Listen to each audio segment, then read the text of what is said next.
Hi, this is Keith and this is my channel Attack from Down Under. Today's video is a bit of a mixture.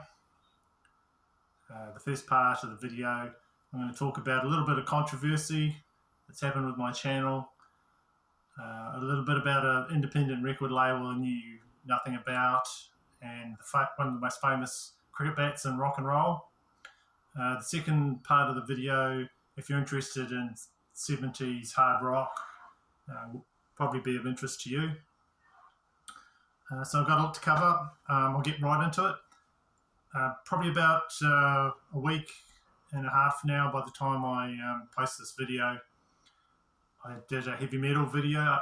This is a part 2 of another video I did, and what I do is I show heavy metal album covers, and I talk a bit about the stories behind the covers, talk a little bit about the music.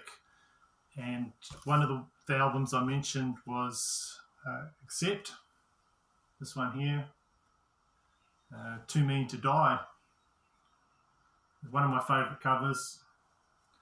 So I posted that on YouTube, didn't think anything about it, and one of my friends who regularly comment on my videos is Dan, and he's got his own channel, Off the Charts.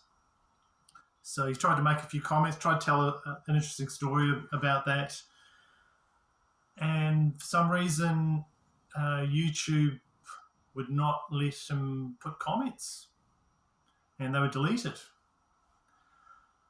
So to cut a long story short, what he did mention in his comment was he talked about he had a bit of trouble with his record that he got, and it was from the label little down here. Heavy metal watchers on my videos will know this label, Nuclear Blast. There. So in his comments he mentioned Nuclear Blast, and then he started to talk about the title of the album, which is Too Mean to Die.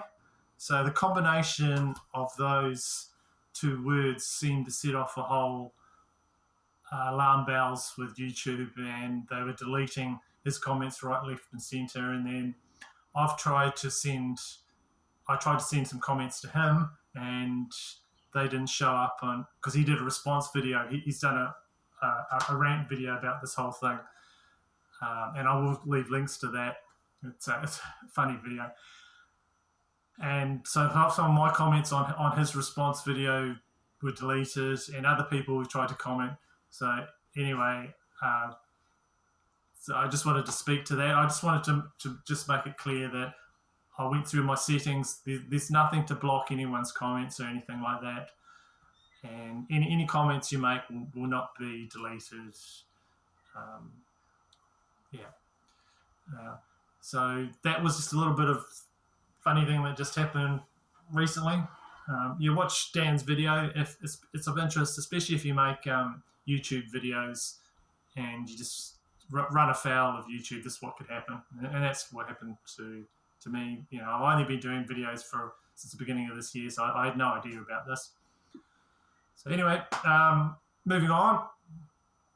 I went into my local record store, and I've asked the bloke there, he got a whole load of records in 2 crates from an independent American label, and I asked him, he was selling them off cheaply. He must have got it from some rep or somebody connected to that who came to New Zealand. And I said, when you finish, I've got to be careful. I've got a sore back today. This is one of the crates that all the records came in. I said, when you're finished with one of the crates, can I buy it off you? And he said, yeah, sure. So I bought this off. It might be of interest to you. Joyful Noise is the name of the record label, and I just bought that to put all my records in that I'm listening to at the moment.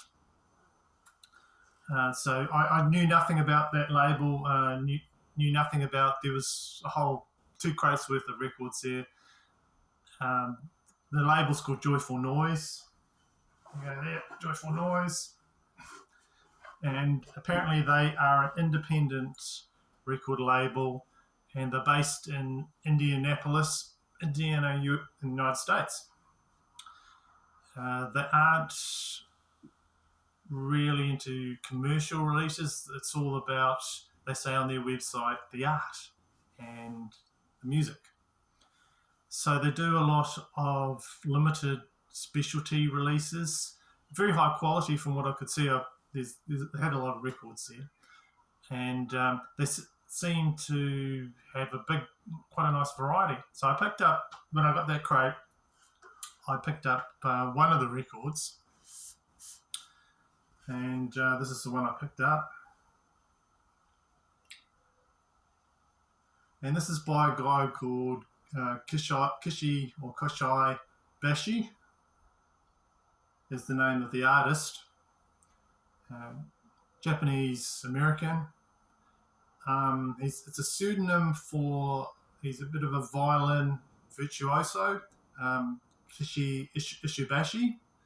Apparently he's put out 4 albums, so I knew nothing of this. I just picked this up because I like the cover. There. And I'll show you this matches perfectly what I just showed you there.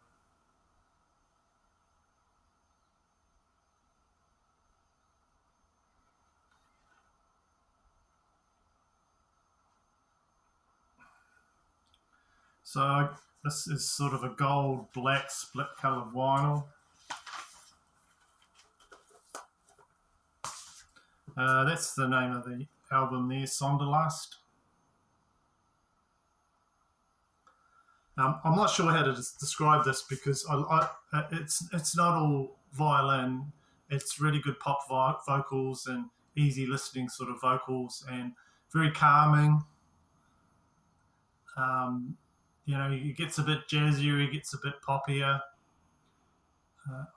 I don't have a lot of that in my collection, so I'm not sure how to describe it. Like I said, it's bugging me a little bit because I have heard vocals like this, and I can't think what the artist was. So they've got a website, joyfulnoiserecordings.com downloads. So if anyone is interested at all, basically the cover sounds like the music. I know that's the only way I can describe it. Sorry. So there's the download code if you want to give that a try. I hope you can see that.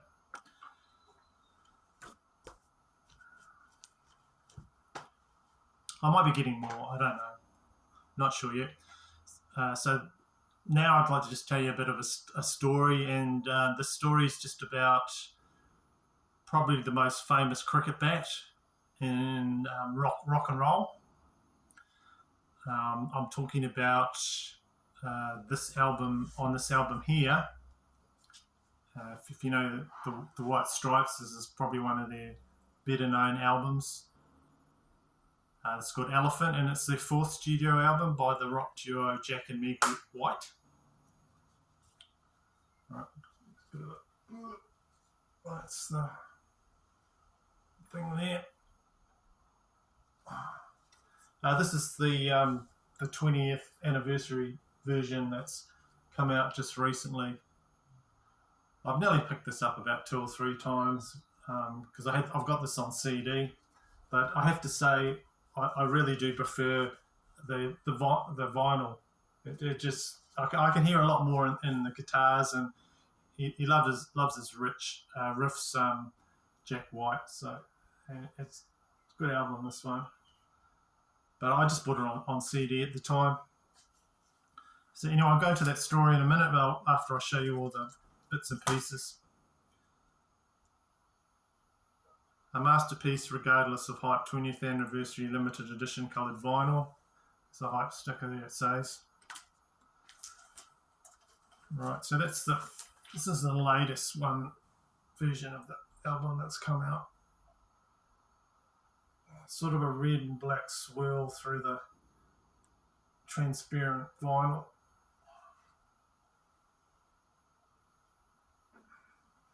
It's the first record.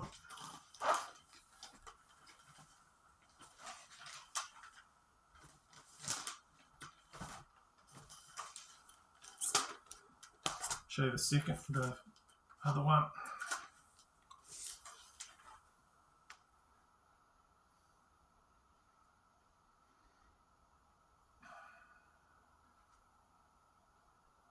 So the majority of this album was recorded without the use of computers on vintage equipment.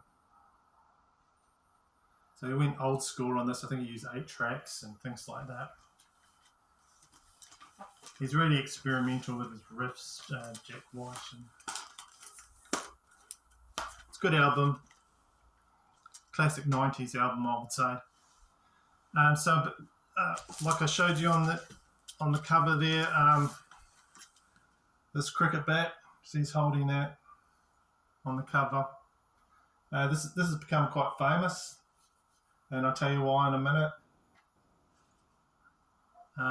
The tour manager, John Baker, he did an article in the New Zealand Herald, one of our local papers, and he just talked about how that cricket bat ended up on the cover of this album, The White Stripes Elephant. In 2002, he was returning to Detroit, and he took with him the cricket bat of his cousin, Kane Williamson. He was age 12 at the time. Like, they just used the cricket bat there to just play beach cricket, which is a thing where you just play sports on the beach. And Kane Williamson is quite famous in New Zealand because he played for the national cricket team, the Black Caps. So when he was playing with, the tour manager was related to Kane and cousin, and so that there was one that they used to muck around with on the beach. Went on holiday, and then he took it with him to Detroit when he went back to manage the band. And so when he left to go back to New Zealand, he left it behind. And so that was the last time he saw the cricket bat until the release of Elephant, and there on the cover was the bat. So they used to have games at the hotels that they stayed in, and the staff of the hotels, he says in the article that they used to play with the cricket-loving staff of the hotel and things like that. So it got a bit of use, and Jack White obviously did a few little overs and things like that. So he was surprised to see this when the cover came out for this album. So over the past 20 years, like I say, this is the 20th anniversary, this bat has become one of the most famous cricket bats in the world. So just a bit of New Zealand trivia there. And people have even given the bat a name. They call it Kookaburra, after the New Zealand bird. So there's lots of different versions of this album as well that have come out, and sometimes Meg's dress there is black, and the artwork changes. But that cricket bat, I think that's in most of them. Okay, so that's the cricket bat story. The next part of the video, I'd just like to talk about a new discovery, probably one of the best new discoveries I've made this year. I tuned into Metal Mickey. He's got a predominantly metal channel, and he was talking about a group called Graveyard, and this sort of piqued my interest, and I ended up actually buying the whole discography after listening to them quite a bit. Anyway, he's got a great channel. If you're into heavy metal, he's very thoughtful, very honest in his how he talks about things. So this is one of the bands that he put me onto, and I'm very grateful for that. The band is called Graveyard. Graveyard is a Swedish hard rock, psychedelic 70s rock inspired band from Gothenburg, and they were formed in 2006. And how it was described in the video I watched was that if you can imagine a band from the 70s, just like taken out of the 70s and just beamed down into the 2000s to make music. And they just sound that authentic. Everything is spot on, perfect. The vocals, the guitars, the drums, everything is just 100% 70s. And these guys are real cool dudes. Look at that there. They have 5 albums. I've got all 5 now on Nuclear Blast. So if I was going to say which ones to look at, I'd say the first 3, that last one I showed you, Graveyard, and the songs on this one here, it's just got great songs. It really has. Evil Ways, All the Years Passed By. What a great song. Satan's Finest. That's just such an amazing album closer. Just rocks. So these guys have just completely blown me away. This whole album, wow, just what an album. The song that on here was, what's it called? Industry of Murder. That's probably my favourite Graveyard song. That just the drive behind it, it just grooves along nicely, and just the vocals just push it out front. It just makes a great statement. And another one, The Suits, the Law, and the Uniforms. I can't wait till this album to finish, then I can play it again. So these have been in my car just all the time. Endless Nights, fantastic. Goliath, wow. So I just urge you to check if you haven't. They're on Nuclear Blast. Don't mention Nuclear Blast in my comments. And this is probably the next one I'm going to be listening to in my car. This is Hydrogen Blues. And it says on the back here, we suggest that you play this record at the highest possible volume in order to fully appreciate the sound of Graveyard. Yeah, damn right.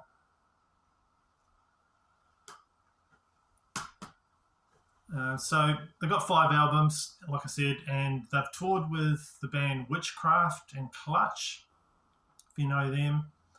I think I've got ties to Witchcraft from ex-band members. Their last studio album, Peace, was released in 2018. I've got that on vinyl. So the current members of Graveyard are Joakim Nilsson, and he's on guitar and the vocals. Jonathan LaRocca Ram is on guitar and vocals, and Truls Mork on bass and vocals, and Oscar Bergenheim on drums. So that's the band's Graveyard, Swedish hard rock, psychedelic 70s rock, if that's what you like. They just sound like they've just been pulled out of the 70s. So while we're talking about that sort of music, I'd just like to talk about some really good 70s albums if you're a collector. So this one is called Warhorse. And Warhorse were a British rock band, and they were formed by Deep Purple's first bass player, Nick Semper.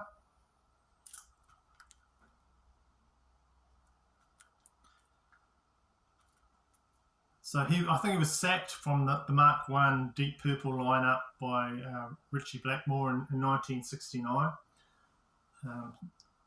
So I think if you were in any sort of band with Richie Blackmore, I don't think you'd think it's going to be a long career, because he sacked so many people. And even in Rainbow and bands like that. So this is hard rock proto-metal band. They signed to the Vertigo label, and released their first album, this one here, Warhorse, in 1970. So yeah. Sorry about the glare, it's a bit glary, I expect.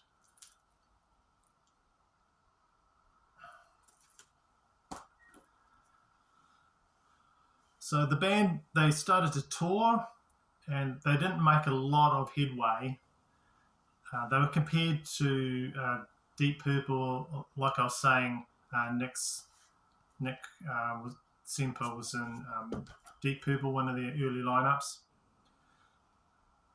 And I don't know if they really sound as much as Deep Purple. They sound very much to me like some of the Uriah Heep albums have got. The singer of the band, Ashley Holt, he's the singer, and he can really belt out a good song, shriek out a good song, you could say. I'll just show you this is a re-release because the original's very hard to find on the Vertigo label. My local record shop's got a copy of it, but yeah, it's a bit pricey. So they put out 2 albums. That first one's probably the better of the 2. So in 1972 they put out this album, and it's called Red Sea.